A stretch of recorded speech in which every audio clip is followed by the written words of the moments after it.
எட்டாவது அதிகாரத்தை ஏசு என்னடா சொல்லிருக்காரு? எது சொன்னாலும் அவர் நல்லதா தாங்க சொல்லிருப்பாரு.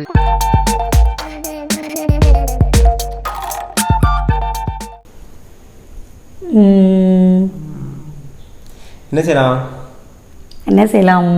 கிறிஸ்மஸ் கொஞ்சம் ஸ்பெஷலாக ஏதாவது செய்யலாம் அப்படின்னு. சாம்பார், அவியல், பொரியல். டேய் என்னங்கடா கறி குழம்பு மட்டும் சாம்பாரை ஊத்துறீங்க? சோத்துல சாம்பாரா? என்னம்மா? சப்பாத்தி குருமா. தோ பயப்பிடிச்சிட்டான். நல்ல சூப்பரா, நல்ல ஸ்பைசியா, வேற லெவல்ல ஊத்தாப்ப செய்யுமா? வேணாமா? இது வேண்டாம். டிஃபன்லாம் வேண்டாம்ப்பா. அப்போ வெஜிடேரியன்லாம் வேணே வேணாம்ப்பா. நான்லாம் பியூர் நான் வெஜிடேரியன். யோ மூளை இருக்கா? ஏ ஈவனா கிறிஸ்மஸ்க்கு ஒரு வழி பண்ணிடுவோம்.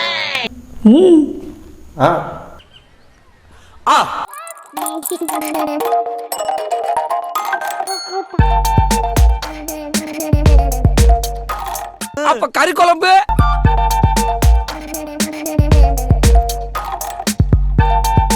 கிறிஸ்மஸ்க்கு மட்டன் குழம்பு டிஃப்ரெண்ட்டாக குருமா ஸ்டைலில் பண்ண போகிறோம். ஓ, குருமா ஸ்டைலே பண்ணலாமா?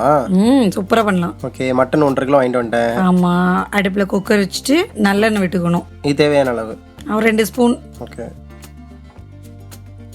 ஒரு கப்பு வெங்காயம், சின்ன வெங்காயம்.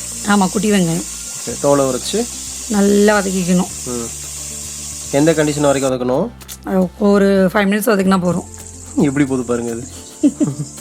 அப்புறம் ஒரு 4 ஸ்பூன் இஞ்சி பூண்டு பேஸ்ட்டு.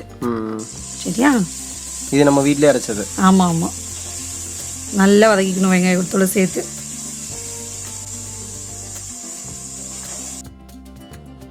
அப்புறம் தக்காளி 2 கப் தக்காளி போடணும். 2 கப் தக்காளி. ஆமாம், தக்காளி நான் வெட்டினது மக்களே. நல்லா அழகாக இருக்குது. 1.5 கிலோனால 2 கப் போட்டிருக்கேன்.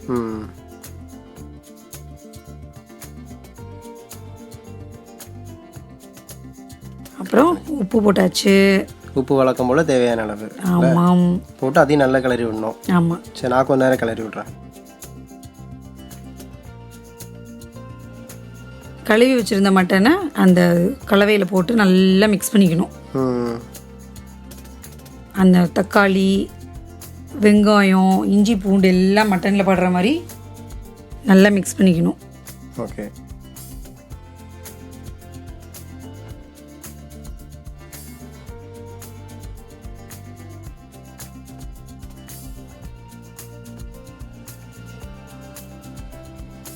எலும்பு, நல்லி எலும்பு எனக்கு.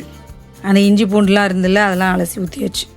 ஓ, அதுக்கு வந்து கழுவி வேஸ்ட் பண்ண தேவையில்லை. இதிலே ஆமாம், கொஞ்சம் உப்பு போட்டுட்டு ஒரு 1.5 கப் தண்ணி ஊற்றி குக்கரை மூடி வச்சிடணும். ஓகே. எத்தனை விசில்? ஒரு 6 விசில் விடுவோம்.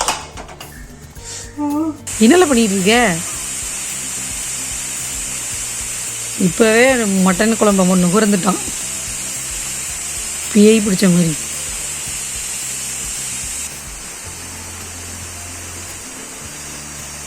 ஆறு விசில் வந்ததுக்கப்புறம் ஓப்பன் பண்ணிட்டோம். ஆமாம். பா, எப்படி மணக்குது. நல்ல சூப் மாதிரி இருக்குல்ல?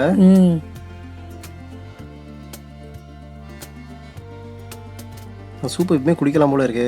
இப்போ வெந்துட்டான்னு பார்த்தேன், ஒரு 80% வந்திருக்கு. சூப்பு குடிக்கிறத பாரு. கரண்டியில் கூட உமான் எழுதியிருக்கப்பா. அப்புறம் ஒரு கடாயில் எண்ணெய் ஊற்றிட்டு. என்ன? எல்லாமே நல்லெண்ணெய் தான். மட்டன், பட்டை, கிராம்பு, அன்னாசி பூ, ஏலக்காய், ஜாதி பத்திரி, பிரியாணி இலை எல்லாத்தையும் போட்டு கொஞ்சம் வதக்கிக்கணும். 2 மினிட்ஸ். அப்புறம் ஒரு கப் பெரிய வெங்காயம் நறுக்கினது. இதுவும் நறுக்கினது நான் தான். சப்பாப்பா, நல்லா வதக்கிக்கணும். அப்புறம் 4 ஸ்பூன் மல்லிப்பொடி, நல்ல பெரிய ஸ்பூனுக்கு 4 ஸ்பூன் மல்லிப்பொடி போட்டு கொஞ்சம் நல்ல எண்ணெயில் கொஞ்சம் நல்லா வதக்கிக்கணும்.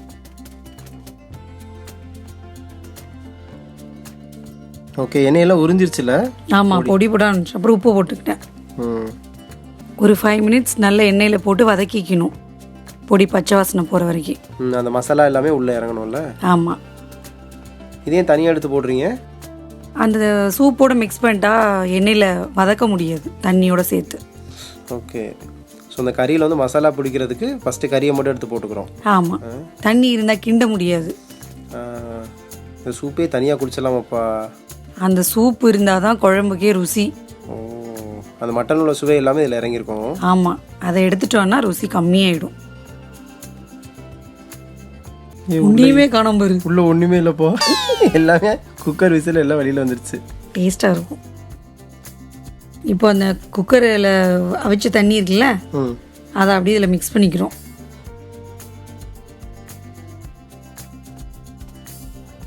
இது எவ்வளோ நேரம் குக் பண்ணணும்? நல்ல ஒரு 5 நிமிஷம் கிண்டி விட்டுக்கிட்டு, அப்புறம் ஒரு ஜாரில் கசகசா ஒரு ஸ்பூனு, ஜீரகம் ஒரு ஸ்பூனு, பெருஞ்சீரகம் ஒரு ஸ்பூனு, முந்திரி பருப்பு ஒரு 6-7, அப்புறம் தேங்காய் குட்டி குட்டியாக கட் பண்ணி தோலை நீக்கி வேணுது, அப்புறம் ஒரு 15 பச்சை மிளகாய் இதை அரைச்சிட்டு பேஸ்ட் மாதிரி அரைச்சிக்கணும். பார்த்தியா எந்த பதம்? அது எந்த பதத்தில்? நல்ல பேஸ்ட் மாதிரி அரைச்சிடணும். ஓகே. அரைச்சிட்டு அதில் நம்ம கொதிக்கிறதுல அப்படியே கலந்து விட்டுறணும்.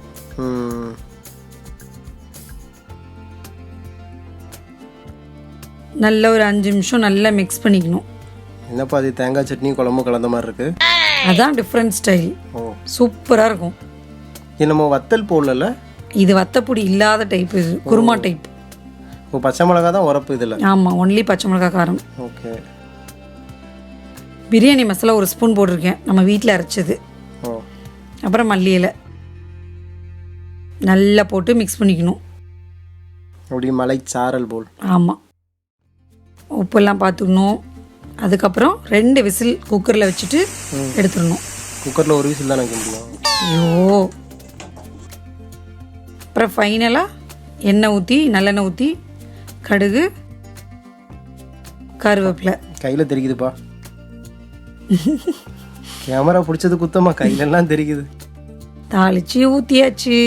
ஃபஸ்ட்டு அந்த குக்கரில் 2 விசில் வச்சோம்ல, அதை வந்து இந்த பாத்திரத்தில் நம்ம வந்து மாற்றிக்கிட்டோம். ஆமாம், இது கொஞ்சம் அகண்ட பாத்திரனால ஈஸியாக இருக்கும்னு அதில் மாற்றி செஞ்சுக்கிட்டேன். குக்கரில் கிண்டதுக்கு வாட்டமாக இருக்காதுன்னு. இப்போ வந்து அந்த லாஸ்ட் 2 விசில் வச்சது வந்து எதுக்காக? இந்த மசாலா பிடிக்கணும்ல, அது எல்லாமே இதாகிடும். வாவ், செம்மப்பா, செம்ம மணக்குது இல்லை? சரியான ஸ்மெல்லு, நல்ல சுட சுடன்னு அப்படியே ஆவி பறக்குது.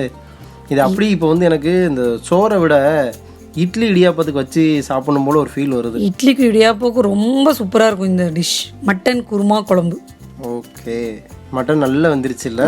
நல்லா 2 விசில் திருப்பி வச்சுருக்கோம்ல, சூப்பராக இருக்குது. ஓகே. Christmas special. எல்லாரும் கிறிஸ்மஸ் நல்லா கொண்டாடுங்க. ஓகே. கிறிஸ்மஸ்க்கு வழக்கம் போல் பண்ணாமல் கொஞ்சம் டிஃப்ரெண்டாக நீங்கள் வந்து ட்ரை பண்ணலாம். ஆமாம். Merry Christmas.